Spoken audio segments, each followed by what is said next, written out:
Le premier ministre François Legault prend la région sous son aile et où en sont les projets d'expansion du Centre d'amitié autochtone de Val-d'Or?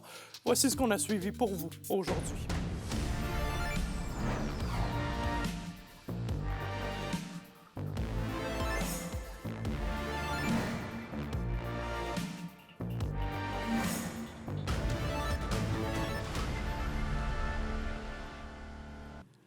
Je, François Legault, déclare sous serment que je remplirai les devoirs de ma charge de responsable de la région de l'Abitibi-Témiscamingue avec honnêteté et justice.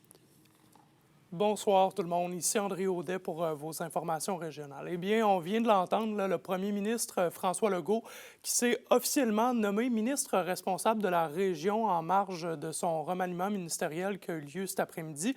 Olivier, comment cette nomination là, est reçue dans la région? Eh bien, André, je vous dirais que c'est reçu de différentes façons. Les citoyens qu'on avait rencontrés ce matin là, avaient de grandes attentes par rapport à cette situation.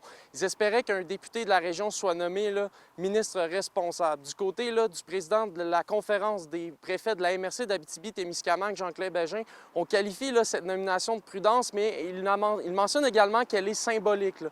Il pense que la région sera en mesure de pouvoir être mieux écoutée. On rappelle que la semaine dernière, il avait mentionné là, lors de l'exclusion de Pierre Dufault là, du caucus CAQIS, là, un manque de considération de la part du gouvernement pour la région.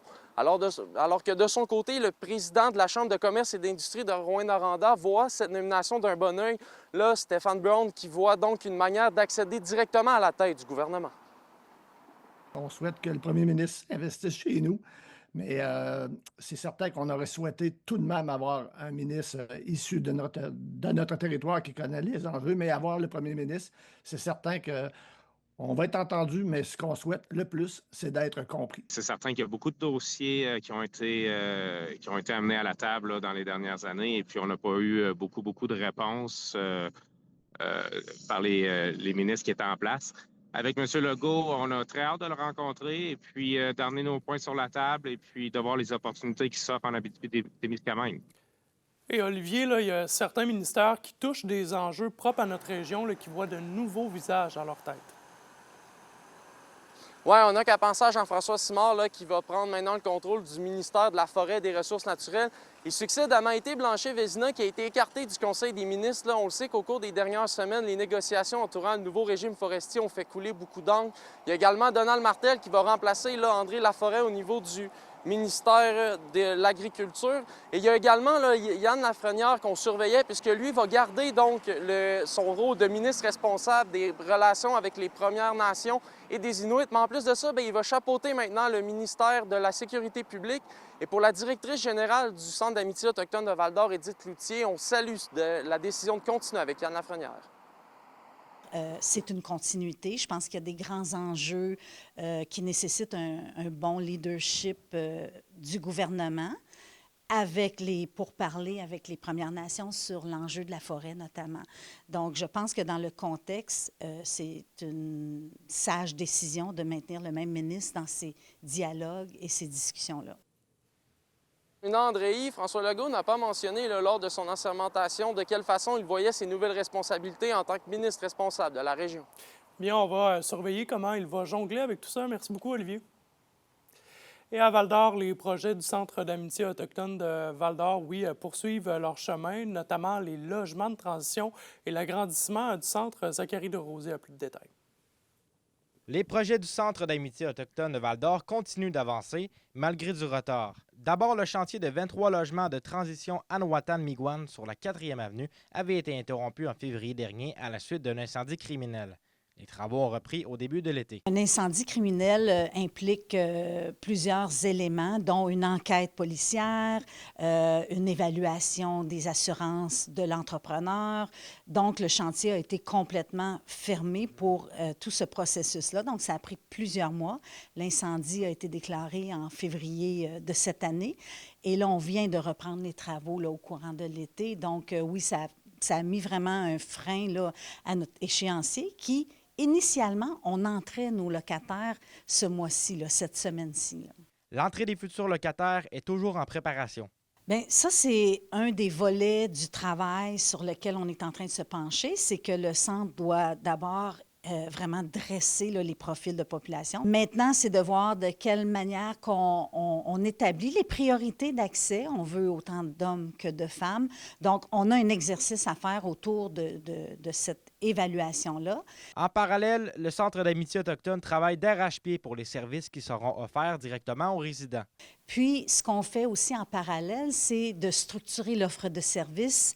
On a une offre de services à l'intérieur du Centre d'amitié autochtone. Comment on va transposer ces services-là, ou du moins amener nos services directement auprès de nos locataires et comment on organise tout ça. Donc, oui, on a beaucoup de travail actuellement sur la planche. S'il n'y a pas d'embûches dans les constructions, le projet Anwatan-Miigwech accueillera ses premières personnes le 1er juillet 2026 et les agrandissements et la rénovation du Centre d'amitié autochtone se terminera en automne 2026. Zachary Desrosiers, RNC Nouvelles, Val-d'Or. Et c'est une nouvelle là, qui va faire des heureux. Opération Nez Rouge qui va faire son grand retour à Rouyn-Noranda. Il y a un organisme du secteur qui a décidé de prendre en charge le service de raccompagnement pour la prochaine période du temps des fêtes. Roxane Caillouette. Après une absence remarquée l'an dernier à Rouyn-Noranda, Opération Nez Rouge revivra grâce à la Maison des jeunes de Rouyn-Noranda. En fait, la Maison des jeunes a fait le choix de reprendre Opération Nez Rouge dans le but... Bien évidemment, pour le financement. C'est sûr qu'en tant qu'OBNL, on a besoin de financement annuellement pour soutenir, en fait, toutes nos activités, puis tout notre financement de base, en fait, pour les ressources humaines, matérielles et financières, ça fait toute partie. Les préparatifs pour les opérations se mettent tranquillement sur pied et les organisateurs ont des objectifs clairs en tête. Notre objectif principal, c'est de bien repartir le projet. De juste remettre ça en place, c'est une grosse machine, il faut se l'approprier aussi.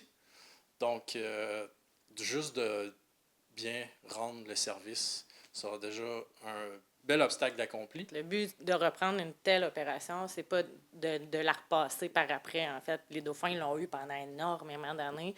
On s'est dit, ben tu sais, pourquoi pas, nous, on est capable maintenant, on a l'effectif pour, on a le goût de vivre ça, puis on a aussi besoin de ces sous-là, mais aussi de faire le rayonnement dans la communauté. Les jeunes qui fréquentent la Maison des jeunes auront plusieurs rôles à jouer avec ce nouveau défi. Ils peuvent préparer des choses, en fait, pour les bénévoles, parce qu'on veut les chouchouter, les bénévoles qui vont venir. Ils peuvent faire des représentations aussi quand on va aller chercher du partenariat, montrer la jeunesse, à la mettre de l'avant. Puis aussi, ben, ce qu'on veut avec eux, en fait, c'est sûr, c'est les sensibiliser à plus long terme, parce qu'on travaille, en fait, à les faire devenir actifs et critiques et responsables à l'âge adulte. Fait qu'il va y avoir des activités de sensibilisation, il va y avoir des soirées d'animation, puis ils vont entendre parler de Nez Rouge, puis c'est quoi, qu'est-ce que ça fait. Les dates d'inscription pour les bénévoles n'ont pas encore été annoncées. Suivez la page Facebook d'Opération Nez Rouge Rouyn-Noranda pour tous les détails. Quant aux autres villes de la région, les services de Nez Rouge n'ont pas été encore confirmés. Roxane Caillouette, RNC Nouvelles, Rouyn-Noranda. Au culturel, l'autrice originaire du Témiscamingue, Isabelle Barrette, sort aujourd'hui le dernier tome de sa tétralogie « L'amour dans la grosse pomme ». Après avoir découvert l'univers de Julia, Cassandra et Anna, ce 4e tome vous emmène dans l'histoire de Rose, une éditrice dans l'une des maisons d'édition les plus prestigieuses de New York. Et à la météo, le soleil qui revient nous visiter très bientôt, mais il va falloir patienter encore quelques heures. C'est de la pluie et des nuages selon les secteurs. Minimum de 4 en Abitibi et de 9 au Témiscamingue. Demain, on retrouve donc les rayons du soleil avec la présence de quelques nuages, les maximums prévus entre 16 et 17 degrés. Et vendredi, du soleil mur à mur avec des températures beaucoup plus confortables que qu'est-ce qu'on a connu dans les derniers jours, 22 degrés partout dans la région. Et voilà, c'est ce qui complète ce bulletin d'information. Merci d'avoir été du rendez-vous. On se retrouve demain, oui. Excellente soirée.